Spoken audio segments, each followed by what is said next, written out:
Nagkita na po kami. Ay talaga? O kumusta ang pagkikita nyo? Ayos lang po. Anong pakiramdam? Masaya po. Wow, grabe. O, nagkita na pala si Nikki tsaka yung mama niya. Ikaw, Luke, anong pakiramdam na kita yung mama mo? Masaya po. Masaya ka naman. Apa. O, niyakap mo ba ang mama mo? Apa. Ano bang gusto mo sabihin sa mama mo sa camera? Lagi pong mag-iingat tsaka po I love you. Thank you man na nabigyan niyo kami pagkakataon na magkita tayo. Matapos nga ang naging bakasyon namin ng ilang araw sa Bicol dahil dumaan nga ang undas, ay hindi na ako nakapuntang muli dito kala Tatay Romnick. Kaya ngayong araw kahit na hindi man maganda ang panahon, ay nandirito ang aking team para muling bisitahin si Nikki, si Luke at ang kanilang tatay na si Tatay Romnick. Kaya ngayong araw, samahan nyo kami sa magiging lakad namin patungo sa San Juan, Batangas. When the storm is raging in your head, when you feel there's nothing more ahead, the hills they seem all green but they hide all the monsters, and you kept holding my hand as you reach for water.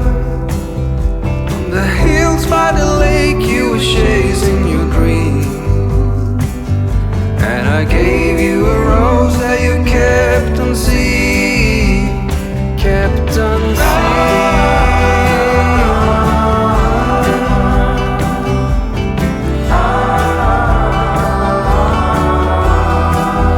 It was worth the fight.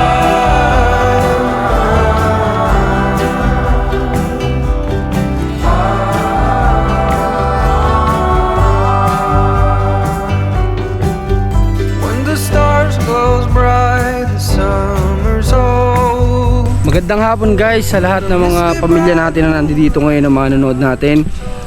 Ay nandito tayo ngayon kala Tatay Romnick. Matapos nga yung paggaling natin sa Bicol, ngayon dito naman tayo sa mission na naman para makamusta natin sila. May ilang araw din na tayo dito nakapunta linggo nga yata Si JM may dala McDonald's sa lubong lolo. Tara, bigyan natin kita tayo pa sa lubong natin. Magandang hapon po. Magandang hapon ho. Buti nandito sila Nikki. Wala akong pasok mo ngayon. Ay, wala kayong pasok? Wait lang. Bait naman. Kamusta tayo? Bigyan mo pa sa lubong doon sa dalawa. Lagay nyo muna sa loob at mamaya nyo, kainin nyo mamaya. Welcome.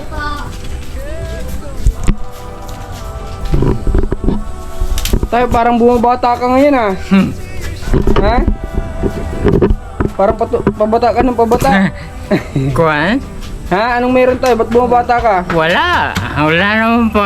Akala ko Mr. Masaya na. Siguro na tatanggal na unti-unti ang aking pagka-stress. Kaya bumabata. Ay, ito yung sikreto tayo. Simula nung... Okay lang.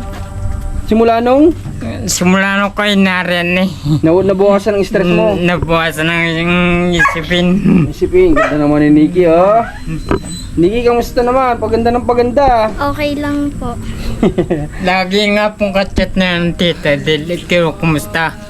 Sabi, siguro daw kayo naroon pa sa Sa Bicol? Sa Bicol, sabi po nila. Nakaka-chat mo si Ate Del? Opo. Kamusta naman daw? Ikaw, kumusta po Okay lagi? lang po. Hindi kayo nagbi-video call? Hindi po. Chat lang? Opo. Busy din kasi yun sa Ate Del. Madami ding ginagawa. Oo nga po. Opo. Sige, tapatabi ako, Nikki. Dito ka, tabi ka pa sa papa mo. Grabe yung grabe yung panahon. Oo nga po Kamusta pag-aaral, Nikki? Okay lang po. Kamusta naman na nakapagbigay na ba ng grades niyo, hindi ba? Hindi pa po. Module mo yun. Kamusta, nag-exam ba kayo? Nag-exam na ba kayo? Hindi pa nag-exam na. Nag-exam na po kami. Itong dumating na undas, may pinuntahan ba kayo sa sementeryo? Opo. Sino? Ang lola ko po, tsaka po yung kapatid po ni Papa. Tsaka po ang tatay ni Papa. Okay. So, si tatay kasama, hindi? Yung po sa nanay po, sa lula po. Pumunta si At sa papa mo. lolo. Opo, sa White Heaven Sa po. kapatid sa tatay, dahil po magkaiba pang sementeryo, yung sa mga lulak po, madali lang yung kung saan ipatag. Patag. Opo, doon sa kapatid sa tatay ko, lubak-lubak tapos marami pa sa matao siguro. Sabi ko sa dalawa ito, sabi sa kanyang tito at saka lolo, hindi ako makapunta at sila na lang pumunta kumari. Sino kasama niyo pumunta, Nikki? Yung Yung mga tita ko po, pinsan. Pinsan. Opo. Hindi naman kayo inabot ng ulan. Hindi naman po. Hindi naman. O, gada undas ba pumupunta sa Jakay doon? Opo. Buti hindi kayo nagkita ng nanay mo. Buti walang pinupuntahan yung mama mo doon. Kamusta pala siya? Nakakausap mo ko ba? Opo, nagkita na po kami. Ay talaga? Opo. Kailan nangyari? Linggo yun nung Sabado po. Nung Sabado nagkita kayo? Nung Sino kasama? yung Yung pong kapatid niya po, tsaka po kami ni Lok. Ah, saan kayo pumunta? Doon po sa kanila. Pumunta kayo sa mismong bahay nila? O kamusta ang pagkikita nyo? Ayos lang po. Anong pakiramdam? Masaya po. Wow, grabe. O, nagkita na pala si Nikki tsaka yung mama niya. Oo, umiyak ang mama mo? Hindi naman. Hindi naman po, natuwa lang po. Tapos niyakap po kami. O, ano napag-usapan ninyo ng nanay mo? Pwede mo bang ikwento sa amin? Yung pong kung ayos lang po kami. O, tapos? Tsaka po kung mabuti po yung pag-aaral. Wala, ano pa bang ibang nabanggit sa inyo ng nanay mo? Wala naman po. Wala naman. O, kung tungkol sa papa mo, wala bang napag-usapan? Meron po. O, ano yun? Sabi lagi daw po namin aalagaan. Sa papa mo? Opo. Grabe. Ikaw, Luke, anong pakaramdam na kita ng mama mo? Masaya po. Masaya ka naman. Apa.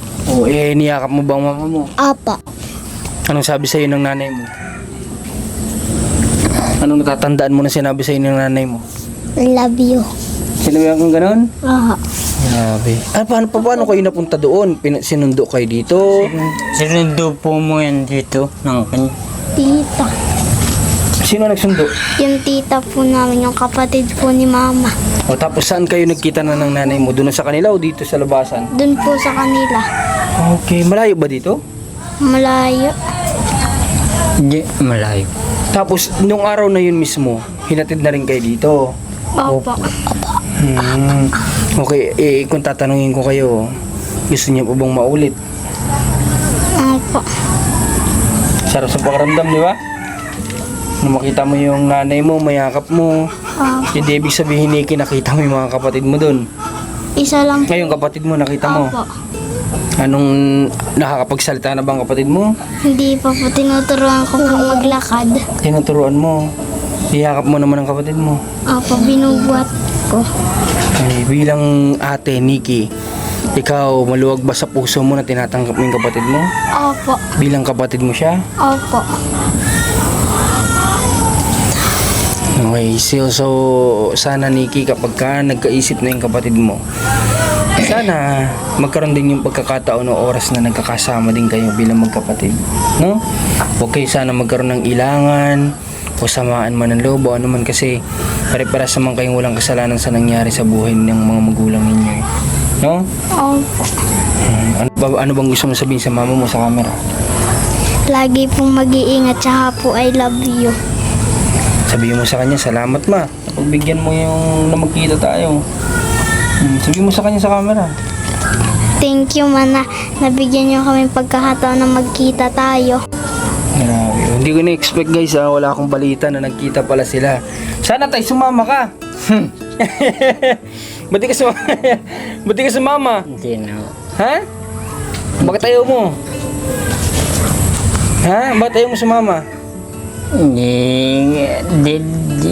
Hindi buwan ako eh. Baka lang magkagulo doon.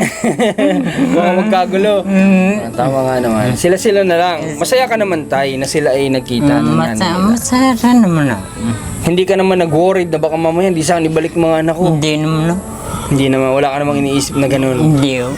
Paano nyo nalaman na pupunta itong mga bata doon? Nung ilang araw po lang sinasabi na sa akin ng dalawang ito. Na? Dahil nakakachat nila. Hindi yung pinsan na rin kaklase. Yung anak ng tiya nila rin. Yung sinasabi din Na? mamasyal daw sila. Araw ng Sabado, days na sa akin na rin. Yung bata nga rin. Grabe, ang galing naman, no? So, guys, ako, sa nalaman ko ngayon, masaya ako talaga kasi ito yung nakikita kong, mula nung dumating ako dito sa pamilya nila, ito yung isa sa nakikita kong magpapasaya sa dalawang bata. Hindi material na bagay, hindi kung ano man, kung di makasama din nila yung kanilang nanay. So, ngayon, nangyari naman, umalis kayo dito ng anong oras? Mga nasa 8 po. Tapos bumalik kayo ng, Hapon na po yun eh. at least, mahaba-haba yung oras na nakasama niyo yung nanay niyo. Ano? O Nikki, look, masaya ako sa inyo ha. Sana mabigyan pa kayo ng pangalawang pagkakataon o marami pang pagkakataon na magkasama niyo ulit yung mama niyo. No? Okay, so ngayon, tatay, napunta din kami dito kasi nga natapos na yung isang buwan. So, nangako naman sa atin si Ate Del na yung nang nawala sa inyong 4 piece ay papalitan niya ng masigit pa, di ba? Kaya pinapunta niya kami dito para iabot sa inyo yung para sa allowance nyo ngayong buwan naman. Napakaswerte nyo, tay. Na nakatagpo tayo ng isang sponsor na kagaya ni Ate Del Cabarle. Kaya ako sobrang pasalamat sa kanila eh. Napakaswerte nyo, hindi lahat ng tao nabibigyan ng pagkakataon. Di ba? Pero kayo, isa kayo sa kumbaga naramdaman ng sponsor na nangangailangan talaga ng tulong. Ano? Okay. So ito, bibigay ko sa itay. Buka mo yung palad mo. 1, 2, 3, 4, 5,000 pesos. Tay, ha? Salamat po. Wala pong ano man. Anong sasabihin mo kay Ate Del? Tita Del, maraming salamat po sa napakalaking tulong po ang binibigay niyo sa amin na napakabuti niyo. Ikaw, Maraming salamat po. ikaw naman, Ingat Nikki. po kayo. Tita Del, salamat po sa binibigay niyo sa amin. Lagi po kayo mag-iingat dyan palagi. Alam nyo guys, sa totoo lang kumbaga nakakatuwa na kahit pa paano sa bawat binablog natin ay may mga tao talagang handang makipagtulungan sa atin para bigyan ng panibagong pag-asa o buhay yung mga pinupuntahan natin o tinutulungan natin. Kagaya na lang nila na nabibigyan ng talagang malaking pagpapala ito guys. Malaking pagpapala ito na ginagamit si Ate Del Cabarle para mabigyan din ng blessing itong pamilya na ito. Kaya grabe talaga si God, no? So, nga pala, matanong ko sa inyo, kamusta yung iniipon nyo dati? Dire-diretso po ba o wala na? Abay, kung ano po, binuksan na po namin nung Sabado at wala daw laman ang aming rep. Ganun. Magkanong kinalabasan ng inipon? Binilang nyo ba? Opo. Magkano? 2,300 po. Wow, tinan nyo, dalawang bata lang nga nag-ipon yan. Nakaabot ng 2,000 mahigit. Di ba? Anong ginawa niyo sa pera? Ibinili po ng pagkain. Ibinili nyo? Opo. Inilaman sa rep? Opo. Grabe. Paano yung kawayan ngayon? Ano nang itsura niya ngayon? Sira na po. Sira na? Opo. Plano nyo po bang mag-ipon? Tama na. May plano yung kung nag-iipon po ulit sila doon sa baba naman po. Nag-iipon na naman? Opo. Inulugan yung mga Ay, grabe. Ano naman ang plano nyo sa bago nyong iniipon? Anong plano nyo? Hindi ko po alam eh. Hindi mo pa alam. Basta nag-iipon ka lang. Opo. gusto ko po mabilan ng lamisa. Ngayon. Ba't wala ba kayong lamesa? Wala po. Wala pala kayong lamesa dyan? Wala po. Sa pagkain po, wala. Wala palang lamesa to sila Diyan po kami nakain. Diyan sa higaan na yan? Opo. Hindi ko napansin yan. Wala kayong lamesa. Alam mo yung may lamisa di yung ano pa, yung sinaw ng kasabayan po ng bahay nito. Kaya kayo, mag-aama, dito kayo kumakain sa may ano. Opo. Nag-iipon kayo para sa lamesa. Opo. Grabe oh. Noong una, pinag-iipunan nila para sa rep. Pero hindi na kailangan bumili kasi nabigyan na sila ng rep. Oh. Ngayon, ang pinag-iipunan naman, lamesa. Yung may lamisa po, dati kami kinuha ng mama nito, yung hulugan. Nasaan na? Ay kinuha nung nagpapahulog at Hindi nahuhulugan. at naharap sa ablay. Tay, sa uling pagkakataon, ikaw naman, anong gusto mo sabihin sa mama nila na binigyan ang pagkakataon yung dalawa na makita ulit siya? Wala man pong masabi Ano na lang gusto mo sabihin? Mensahe mo sa kanya? Dahil... Mag-iingat na lang palagi. Kung saan man siya naroon, mag-iingat na lang. Tay, meron ako sa inyo gustong itanong. Curious lang ako. Kahit sa likod na nangyari sa inyo, Tay, sa ngayon na panahon, mahal mo pa rin ba yung mama nila? Hindi na po. Wala na po naraan sa kanya. Wala ka nang nararamdaman. Wala. Dahil nangyari po eh. Parang ninaisip ko yung mga sinasabi niya sa akin eh. Wala. Na masasakit. So, sa ngayon, sa madaling salita guys, si tatay, natanong ko lang kasi curious ako kung may nararamdaman pa ba siya kahit konting pagmamahal para dun sa kanyang asawa dati. Pero sinagot niya na wala na. So, tama yun para maging malaya na din yung isip mo, tatay. No? Kung kayong dalawa ba tatanungin ko ulit sa huling pagkakataon, si tatay kung may dumating na babae sa kanyang tanggap kayo at aasawahin si papa niyo, papayag pa ba kayo? Hindi po. Bakit? Anong dahilan? Ayoko po eh. Bakit ayaw mo? Gusto ko po si mama lang po. Grabe. Tsaka tay, di ba nabanggit mo kasal kayo? Opo. Maganda din naman tay na kasi hindi naman ikaw balo di ba? Buhay na buhay si nanay at malakas na malakas. So minabasa kasi ako na pwedeng mag-asawa ulit o kumbaga hindi ako sure pero nabasa ko talaga to na ang kung sino man sa babae at lalaki ang mag-asawa ulit once na mamatay yung asawa okay lang. Kumbaga hindi yun parang kasalanan. Pero yung nabubuhay pa kayo parihas at kasal kayo tapos mag-asawa ka ng iba, yun ay malaking kasalanan. Opo. Opo, Nakakuha rin nga po sa ano eh. Nakita ko rin sa cellphone. nabasa mo yun. Opo. Buhay na buhay ang asawa mo kaya mas mainam na nga lang yung pinipili mo na itong mga anak mo na lang. Opo. Ano tay? Opo. Ganyan din kasi ginawa ng nanay ko guys. Talagang hindi talaga siya nag-asawa ng iba. Dahil sila kasal ng tatay ko. Hanggang sa nawala yung nanay ko. Talagang sinabi sa akin ng nanay ni Commander na isa sa magiging dahilan para maging kalugod-lugod ang magulang mo kay God. Dahil hindi niya pinagpalit yung papa mo. Kaya tay, tama yun tay, decision mo tay. Pero tay, ganda yun. Tsaka Nikki, ikaw gusto mo lang si mama mo lang talaga. Kahit nahiwalay na sila, siya lang talaga ang mama mo. Opo. Ano? Okay, so sige. Nikki, ganito. Noong nakaraan, nag-message kasi sa akin si Nikki. Sabi mo? Tuloy. Kung tuloy po. Nagkataon naman noon, ribbon cutting kalahati niya. Opo. Dapat ang gagawin ko, susunduin ko na lang kayo dito. Papupuntahin ko kayo doon. Para magsama-sama tayo sa mananghalian. Ang problema, kapos na kapos kami sa oras that time. Pagdating namin kalahatining niya, start na kaagad. Nawalan kami ng oras para sunduin sila. Kasi that time, dapat lalabas kami nila tatay.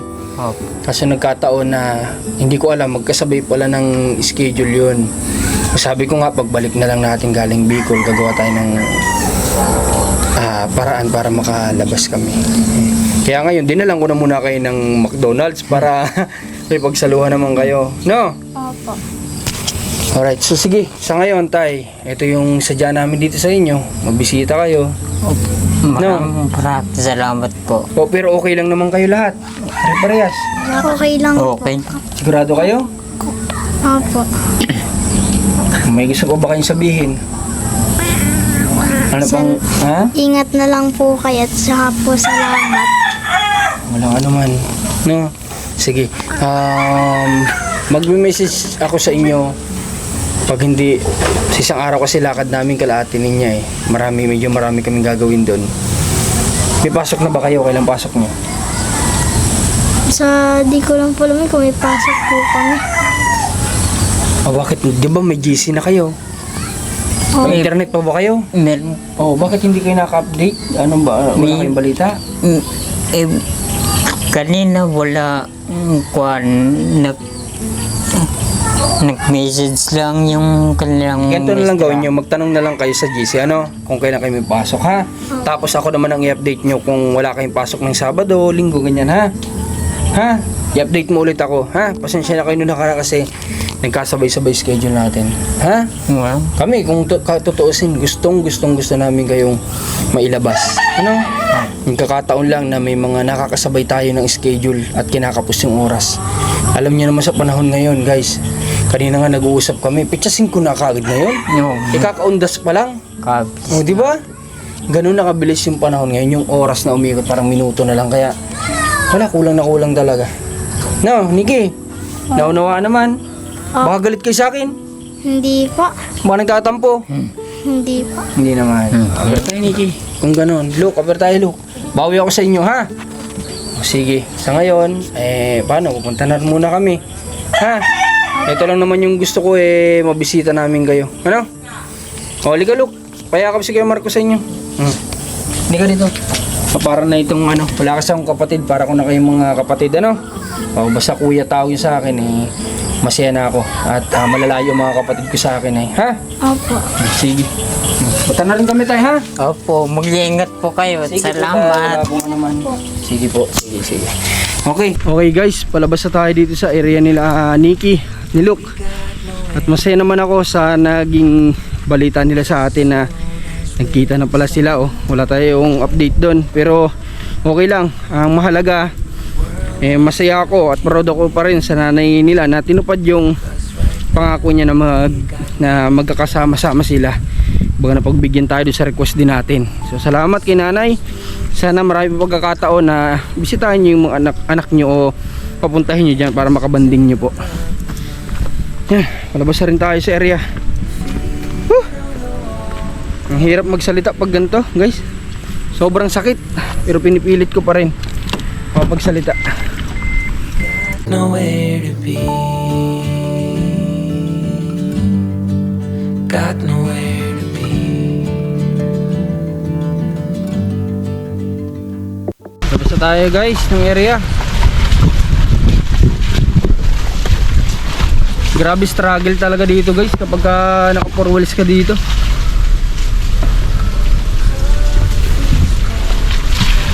Ang hirap kasi may mga pumapasok din ditong sasakyan. Talagang talagang wala kang choice kasi kasya lang talaga yung sasakyan sa isang yung daan sa isang sasakyan.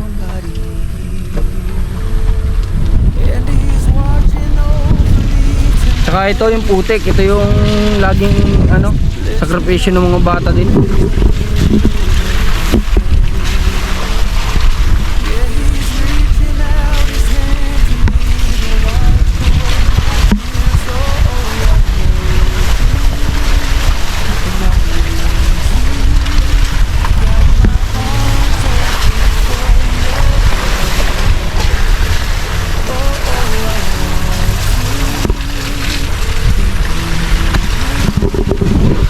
Grabe, may ganun pala kagaya kay tatay na yung kumbaga sa tagal ng pinagsamahan nila ng asawa niya, darating at darating din talaga yung oras na mawawala yung pagmamahal mo sa isang tao, kasi hindi ko alam, kasi sa nanay ko hindi ko nakitang nawala sa pagmamahal niya yung sa tatay ko kasi si mama yung kahit na iba man yung sinasabi niya, pero alam ko deep inside hindi nawawala yung pagmamahal niya sa tatay ko, ganun. Pero yung kay Tatay Romnick, sa bagay lalaki kasi siya, ganun ba talaga kapag lalaki? Pero hindi ko alam, iba-iba naman. Sigurado ako iba-iba, hindi pare-parehas. Pero tingin ko, meron pa rin naman siguro, Hindi lang niya masabi. Siguro may pa rin, may pagmamahal pa rin. parang kung may kinakasama na yung Ha? kung may kinakasama na yung dating niyang asawa, siguro ayaw lang yung Makasira pa. makasira. Kahit na sila yung nasira. Di ba? Sobrang bait. Siguro, ganun nga talaga siguro. Ayaw niya na lang din magsabi ng may nararamdaman pa kasi baka imbis na pinapayagan nung asawa nung misis niya na magkita yung mga anak niya, di ba? Baka pati yun mawala. Pero ganun na lang siguro. Pero, kasi parang hindi ako naniniwala na, alam mo yun, na ang tagal nyo nagsama tapos ganun na lang wala na yung pagmamahal. Hindi ko alam kung may mga nakaranas sa inyo ng ganun, no? Pero ako, sa nakita ko talaga, sa nanay ko, hindi talaga nawala yung pagmamahal sa tatay ko. Ganun lang talaga. Okay, so palabas na kami dito sa sa pinakang barangay nila tatay. And then maraming salamat sa lahat ng sumama sa video namin ngayong araw. Hayaan nyo guys, kapag na tayo nakakapagsalita na tayo ng maayos, makagawa tayo ng mga video na maganda-ganda guys. So ngayon, medyo pilit lang talaga din yung pinipilit ko lang salita sa harap ng camera. Suportahan niyo Commander ni Marcos, Rans TV and Team Marcos. Maraming salamat sa lahat ng pamilya namin na lagi nandyan. God bless po sa inyo. Ingat po. Here. And he's watching over me tonight as he takes away my fears. Oh, I know you and I praise you. Got my arms open for your